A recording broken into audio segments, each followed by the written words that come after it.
ఓం శ్రీ మహాగణాధిపతయే నమః. ఓం శ్రీ గురుభ్యో నమః. ఓం నమః శివాయ.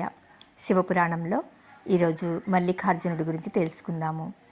గురుదేవ, ఆంధ్రదేశంలో ఉండే శ్రీశైలము ఒక మహాక్షేత్రం. మల్లికార్జునుడు జ్యోతిర్లింగాలలో ఒకడు. అటువంటి మల్లికార్జుని చరిత్ర వివరించండి అన్నాడు నారాయణ భట్టు. చెప్పడం ప్రారంభించాడు రత్నాకరుడు. పూర్వకాలంలో పార్వతీ పరమేశ్వరులు తమ కుమారులకు వివాహం చేద్దాము అనుకున్నారు. అయితే వినాయకుడు, కుమారస్వామి ఇద్దరూ కూడా ఎవరికి వారు తమకే ముందుగా వివాహం జరగాలి అని పట్టుబట్టారు. ఎన్ని విధాలుగా చెప్పినా లాభం లేకపోయింది. ఎవ్వరూ పట్టు వదలలేదు. దాంతో కుమారులిద్దరిని పిలిచి, మీలో ముందుగా భూప్రదక్షిణ చేస్తే వస్తారో వారికి ముందుగా వివాహం జరుగుతుంది అన్నారు.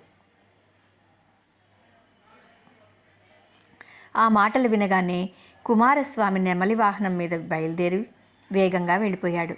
కానీ వినాయకుడు భారీ శరీరంతో కదల్లేక తన తెలివితేటలతో ఆలోచించి జననీ జనకులకు 3 సార్లు ప్రదక్షిణ చేసి నమస్కరించి, తండ్రి, జననీ జనకులకు 3 ప్రదక్షిణ చేస్తే భూప్రదక్షిణ చేసిన ఫలితం వస్తుంది అని శాస్త్రం చెబుతుంది. నేను ఆ పని చేశాను అన్నాడు. అతని బుద్ధి కుశలతకు సంతోషించి పార్వతీ పరమేశ్వరులు వినాయకుడికి సిద్ధి బుద్ధిలతో వివాహం జరిపించారు. కుమారస్వామి తిరిగి వచ్చేటప్పటికీ వినాయకుడికి వివాహం జరిగిపోయింది. తనకు అన్యాయం జరిగిందని అలకపోయినాడు కుమారస్వామి. దాంతో కైలాసం వదిలి శ్రీశైలం చేరాడు. తల్లిదండ్రులు నారదుడితో కుమారుణ్ణి రమ్మని వర్తమానం పంపారు. కుమారస్వామి వినలేదు.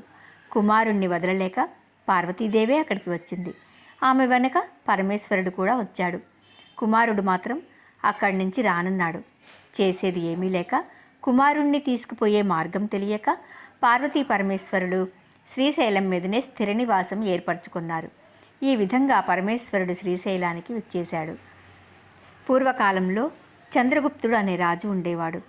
అతడు కడు ధర్మపరుడు, నీతిపరుడు. ఈశ్వరుని అనుగ్రహం వల్ల అతడికి ఒక కుమార్తె కలిగింది. ఆమె పేరు చంద్రావతి. బాలిక పుట్టగానే రాజు యుద్ధానికి వెళ్ళాడు. ఆ యుద్ధం చాలా సంవత్సరాలు జరిగింది. ఎలాగైతేనేం చివరకు శత్రురాజులు పలాయనం చిత్తగించారు. చంద్రగుప్తుని విజయలక్ష్మి వరించింది. ఇంటికి తిరిగి వచ్చాడు రాజు. ఇల్లు చేరగానే ఆ ఇంట్లో తిరుగుతున్న 16 సంవత్సరాల పిల్ల కనిపించింది. ఆమె చూడటానికి చాలా అందంగా ఉంది. రాజు మనసు నిలవలేదు. పోయి ఆమెచ్చి పట్టుకున్నాడు. విదిలించుకుని పారిపోయింది బాలిక. వెంటపడ్డాడు రాజు. ఇంతలో భార్య వచ్చి చూసింది. ఘోరం జరిగిపోతున్నది. తనకు కన్న కుమార్తె వెంట పడుతున్నాడు తండ్రి. భర్తను వారించడానికి ప్రయత్నించింది. లాభం లేకపోయింది. బాలిక మందిర చివరి భాగానికి వెళ్ళి ప్రక్కనే ప్రవహిస్తున్న కృష్ణానదిలో దూకాలని ప్రయత్నించింది. నది 2 పాయలుగా చీలిపోయింది. వెనక నుండి రాజు తరుముకు వస్తున్నాడు. చేసేది లేక రాజును ఆ నదిలో పచ్చల బండపై పడి ఉండు అని శపించింది. మరుక్షణంలో రాజు పచ్చని బండరాయిగా మారి కృష్ణానదిలో పడ్డాడు. అందుచేతనే శ్రీశైలంలోని కృష్ణ నీరు పచ్చగా ఉంటుంది. రాకుమారి ఇంటి నుంచి బయటకు వచ్చేసింది.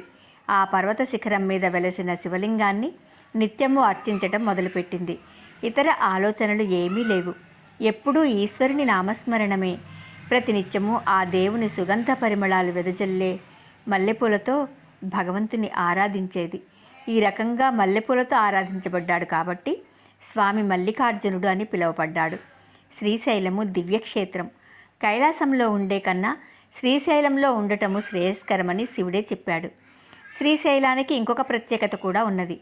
మల్లికార్జునుడు 12 జ్యోతిర్లింగాలలో ఒకడు. అయితే అతని భార్య భ్రమరాంబ 18 శక్తి పీఠాలలో ఒకటి.